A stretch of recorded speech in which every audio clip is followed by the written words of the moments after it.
ஒரு நாடு வல்லரசு ஆகணும்னா அவங்க கிட்ட பெரிய கடுப்படை இருக்கணும், இல்லைன்னா நிறைய நட்பு நாடுகள் இருக்கணும்னு நாம எல்லாருமே யோசிப்போம்.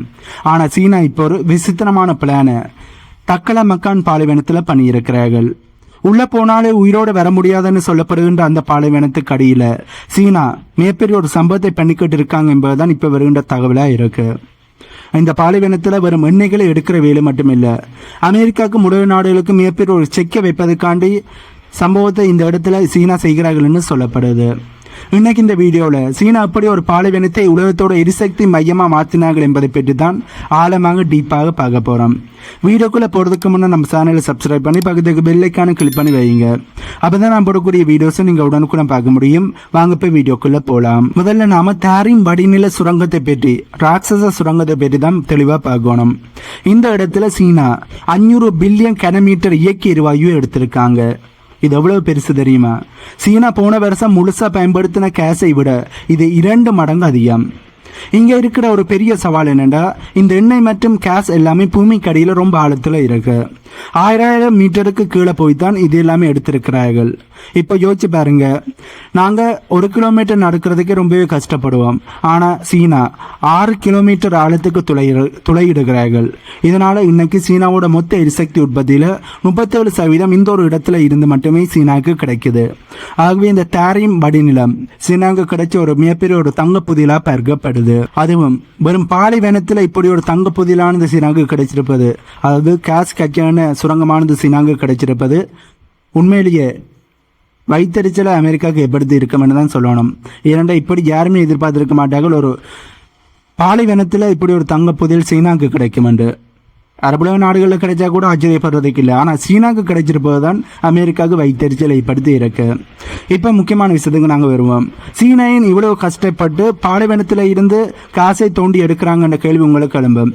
இதற்கு பேர் தான் மலாக்கா சிக்கல், அதாவது மலாக்கா டைலம்மான்னு இதனை சொல்வார்கள். சீனாவோட 80% அதிகமான எண்ணெய் இறக்குமதி கடல் வழியாத்தான், அதுவும் இந்த ஒரு சின்ன மலாக்கா நீரிணை வழியாத்தான் வருது. நாளைக்கு அமெரிக்காவுக்கு சீனாவுக்கும் இடையில் ஒரு போர் வருதுன்னு வைப்போம். அமெரிக்கா முதல்ல பண்ற வேலை இந்த கடல்வாதியை பிளாக் பண்றது தான். அப்படி பண்ணிட்டா சீனாவோட பொருளாதாரம் மொத்தமா நின்று போயிடும். இதனாலதான் சீனா ரொம்ப ஆழமா யோசிச்சிருக்கிறார்கள். கடல் வழியா வந்தா எங்களுக்கு பிரச்சனை, ஸோ கடல் வழியா வந்தா தானே பிரச்சனை, நாம நிலம் வழியா வரக்கூடாதுன்னு சீனா தரப்பிலிருந்து யோசிச்சார்கள். அந்த யோசனையோட வெளிப்பாடு தான் ரஷ்யா மற்றும் மத்திய ஆசிய நாடுகளோட இப்ப சீனா போட்டிருக்கிற ஒப்பந்தங்கள். ரஷ்யாவுக்கும் சீனாவுக்கும் இடையிலான உறவு ரொம்ப ஸ்ட்ராங்கா மாறிடுது, ரொம்ப நெருக்கமா மாறிடுது என்பது அனைவருக்குமே தெரியும். பவர் ஆஃப் செர்பீரியா 2ன்னு ஒரு திட்டம் ரஷ்யாவோட எமால் பகுதியில் இருந்து மங்கோலியா வழியா சீனாவுக்கு கேஸ் கொண்டு வர்றதுதான் இந்த திட்டத்தோட ஒரே ஒரு நோக்கம். இது வருஷத்துக்கு 50 பில்லியன் கிலோமீட்டர் கேஸை சீனாவுக்கு கொண்டு வரும். இதை போக துர்க்மெனிஸ்தான், கஜகஸ்தான் இந்த 2 நாடுகளில் இருந்து பல 1000 கிலோமீட்டர் நீளத்துக்கு பெரிய குழாய்களை போட்டு நேரடியாக சீனாக்குள்ள எரிசக்தியை இறக்குறார்கள். இப்போ சீனாவுக்கு பாதிப்பையும் போயிருக்கும். ஏனென்றா இதெல்லாம் யாராலையும் நடுவில் வந்து தடுக்க முடியாது. இது எல்லாமே நிலப்பரப்புக்குள்ள நடக்கிற விஷயமா இருக்கிறபடியால் அமெரிக்காவில் இங்கே எதையுமே செய்ய முடியாதுன்றதால சீனா ரொம்ப தைரியமா ரொம்ப சந்தோஷமா இருக்காங்கன்னு தான் சொல்லணும். ஏன்னா மலாக்கா நீரிணி அமெரிக்கா மூடினாலும் சீனாவுக்கு லேண்ட் வழியாக சீனாவுக்கு தேவையான இயற்கை எரிவாயும் கச்சானையும் வந்து கொண்டே இருக்கும். சரி, இவ்வளவு ஆழத்தில் தோன்றது சாதாரணமான விஷயமா என்ற கேள்வி உங்களுக்கு எழும்பும். கண்டிப்பா இல்லை.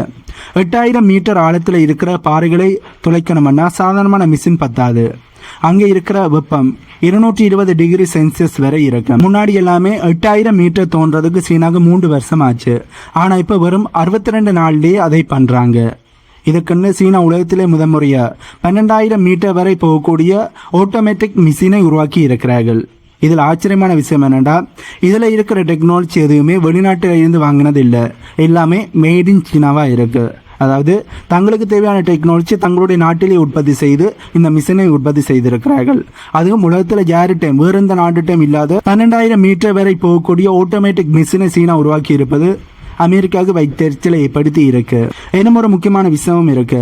சீனா இப்போ பாலைவனத்தை தோண்டி கேஸ் எடுக்கிறது மட்டும் இல்லாம அதையே ஒரு மிகப்பெரிய ஸ்டோரேஜ் டேங்கா மாத்திட்டாங்க. அதாவது உலக சந்தையில கேஸினுடைய விலையானது குறையும் போது நிறைய வாங்கி பூமிக்கு அடியில் இருக்கிற பழைய சுரங்கங்கள்ல சமைச்சு வைப்பார்கள். விலை ஏறும்போது அந்த கேஸை மறுபடியும் வெளியில் எடுப்பார்கள். இதனால் என்ன ஆகுதுன்னா மற்ற நாடுகளை விட சீனாக்கு எரிசக்தி ரொம்ப கம்மியான விலையில் கிடைக்குது. இதனால் அவங்க பொருட்களோட விலையும் குறையுது. சொல்லப்போனால் இப்போ எண்ணெய் விலையை தீர்மானிக்கிறதுல சவுதி அரேபியாவுக்கு இருக்கிற பவரை விட சீனாக்கு பவர் அதிகமாயிடுச்சு என்பதை சில வல்லுநர்கள் சொல்கிறார்கள். இந்த திட்டமானது சீனாக்கு பாதுகாப்புன்னா ரைசாக்கு இதுதான் அவங்களோட பொருளாதார உயிர் நாடியாக இருக்கு. ரைசாக்கு இதனால் கிடைக்க போகிற லாபங்கள் என்ன என்பதை பற்றி இப்போ நாங்கள் டீட்டெயிலாக பார்ப்போம். முதல்ல நாம் புரிஞ்சுக்க வேண்டிய விஷயம் என்னென்னா, முன்னாடி ரைசாக்கு ஐரோப்பா தான் மெயின் கஸ்டமர். ஆனால் ரைசா உக்ரைன் போர் ஆரம்பித்ததுக்கப்புறம் ஐரோப்பிய நாடுகள் உங்கள் கேஸ் எங்களுக்கு வேணாமன்னு சொல்லிட்டாங்க. ரைசாவோட வருமானத்தில் பெரிய ஒரு ஓட்டையானது இதனால் விழுந்துச்சு. இப்போது ரைசா கிட்ட இருக்கிற அந்த மலிவான கேஸை யாருக்காவது விற்றே ஆகணும். அந்த நேரத்தில் தான் சீனா நாங்கள் வாங்கிக்கிறோம்னு உள்ளே வந்தார்கள். இது எப்படின்னா, ஒரு பெரிய கடைக்கு வர மெயின் கஸ்டமர் நின்னதும் அதை விட பெரிய ஒரு கஸ்டமர் மொத்த ஸ்டாக்கையும் எடுத்துக்கிட்டு போகிறேன்னு சொன்ன மாதிரி தான் இருக்குது. இதனால் ரைசாவோட பொருளாதாரம் இப்போ இன்னுமே ஸ்ட்ராங்காக மாறப்போகுது என்பதுதான் உண்மை. சும்மா ஒரு வருஷமோ அல்லது 2 வருஷமோ இல்லை, அடுத்த 30 வருஷத்துக்கு சீனா ரைசா கிட்ட இருந்து தான் கேஸ் வாங்க போகிறாங்க. இதனால் ரைசாவுக்கு ஒரு நிம்மதியானது கிடைச்சிருக்கு. ஏனெண்டா இனிமேல் அடுத்த 30 வருஷத்துக்கு நமக்கு இவ்வளோ வருமானம் மாதம் அல்லது வருஷம் வந்துக்கிட்டே இருக்குமென்னு அவங்களால நிம்மதியாக பட்ஜெட் போட முடியும். ஒரு நாட்டுக்கு இதை விட பெரிய ஒரு பிஸ்னஸ் டீல் வேறு எதுவுமே இருக்க முடியாது. இப்போ நாங்கள் பார்க்க போகிறது தான் ரொம்ப முக்கியமான விஷயம். பொதுவாக உலகத்தில் எந்த ஒரு நாடுகளுமே எண்ணெய் விற்றாலும் அதை அமெரிக்க டாலரில் தான் விற்கணும். ஆனால் ரைசா மேல் அமெரிக்கா நிறைய தடைகளை போட்டிருக்காங்க. டாலரில் பிஸ்னஸ் பண்ண முடியாமல் தடுத்திருக்காங்க.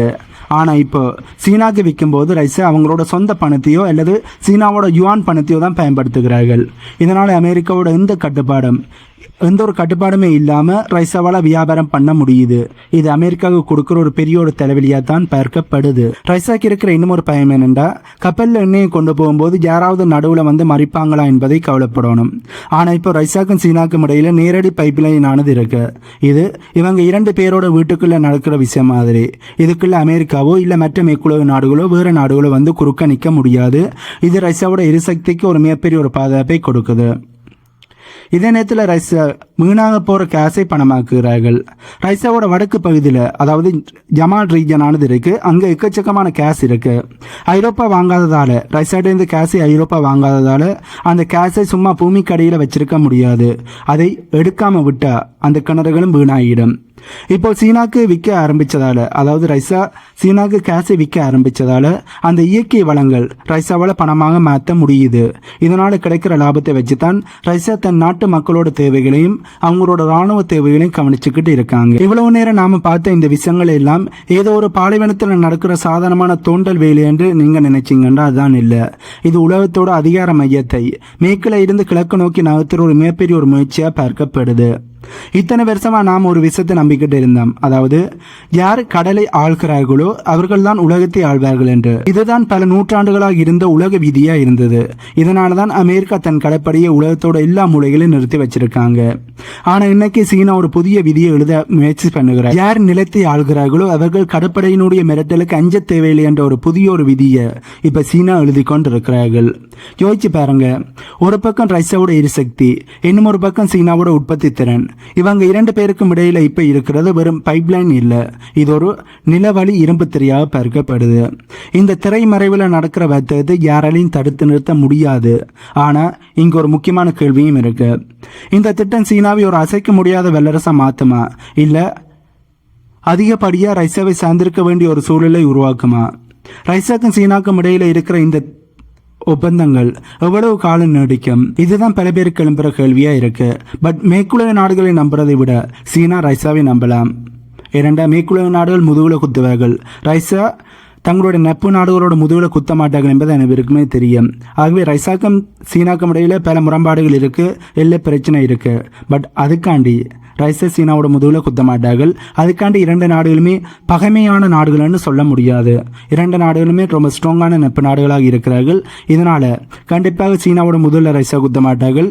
இதனால 2 நாடுகளுக்கு இடையிலான உறவுகள் இன்னுமே ஸ்ட்ராங்காக மாறும் என்பதுதான் உண்மை. வரப்போற காலங்களில் போர் என்பது எல்லைக்குள்ள நடக்கிறதை விட இது போன்ற எரிசக்தி குழாய்க்குள்ளேயும் பாலைவனத்து மணல் பரப்புக்கு அடியிலையும் தான் அதிகமாக நடக்க போகுது. சீனா இப்ப எடுத்திருக்கிற காய் நகர்த்தல்கள், பாலைவனத்துக்கு அடியிலும் சீனா செய்கின்ற சம்பவங்கள் உலக அரசியல் ஒரு மிகப்பெரிய ஒரு மாற்றத்தையோ அல்லது செக்மேட்டையோ செய்ய போதா என்பதை அதுக்கான பதில்களை காலம்தான் சொல்லும். நீங்க என்ன நினைக்கிறீங்க? சீனா இந்த திட்டத்தில் அமெரிக்காவை முந்திட முடியுமா? அல்லது அமெரிக்கா இதனை தடுப்பதற்காண்டி ஏதாவது காய்கறி நகர்த்தல்களை செய்வார்களா? பட் அமெரிக்கா என்ன செய்தாலும் சீனா இப்போ பாலைவனத்தையே தங்களுக்கான தங்க புதையல்கள் இருக்கின்ற இடமாக மாற்றி இருக்கிறார்கள். இதனால் சீனாவுக்கு கிடைக்க போகிற லாபங்கள் வாயால் சொல்ல முடியாது. அந்தளவு அதிகமான லாபத்தை சீனா அடைய போகிறார்கள். ஆகவே சீனா இப்படி பாலைவனத்தை தங்களுக்கான ஒரு தங்க புதையலாக மாற்றியதை பற்றி உங்களுடைய கருத்துக்களை மறக்காமல் கீழே கொமெண்ட்ல சொல்லுங்க. இந்த வீடியோவில் நான் சொன்ன தகவல்கள் உங்களுக்கு புதிதாக இருந்திருக்குமென்னு நம்புகிறேன். இந்த தகவல்கள் உங்களுக்கு புதிதாக இருந்தால் இந்த வீடியோக்கு லைக் பண்ணி நம்ம சேனலை சப்ஸ்கிரைப் பண்ணி பக்கத்துக்கு பெல் ஐக்கானை கிளிக் பண்ணி வைங்க. அப்போ நான் போடக்கூடிய புதிதான தகவல்களை நீங்கள் உடனுக்குடன் பார்க்க முடியும். இன்னும் ஒரு புதிதான தகவல்கள் உள்ளடங்கிய புதிய வீடியோவில் உங்களை நான் மீட் பண்ணுறேன்.